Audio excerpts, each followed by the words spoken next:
ജീവിതത്തിൽ പല ദുഃഖവെള്ളികളും കടന്നു പോയവരായിരിക്കാം, ഒരുപക്ഷെ ഇപ്പോഴും കടന്നു പോകുന്നവരുമായിരിക്കാം.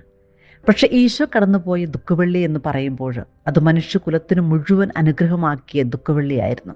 എല്ലാം പൂർത്തിയായി എന്ന് പറഞ്ഞുകൊണ്ട് ദൈവപിതാവിൻ്റെ ഹിതം മനുഷ്യകുലത്തിന് മുഴുവനുമായിട്ട് പൂർത്തീകരിച്ചവന്, ത്യാഗത്തിൻ്റെ മുൾക്കിരീടം ഏറ്റുവാങ്ങുമ്പോഴും സഹനത്തിൻ്റെ തീച്ചൂളയിൽ രക്തം വിയർക്കുമ്പോഴും കുരിശൊരു ഭാരമല്ല, അത് അനുഗ്രഹമാണ് എന്ന് കുരിശിൻ ചുവട്ടിൽ നിന്നവരും ഈശോയുടെ കൂടെ കുരിശിൽ തറയ്ക്കപ്പെട്ടവരും തിരിച്ചറിഞ്ഞു.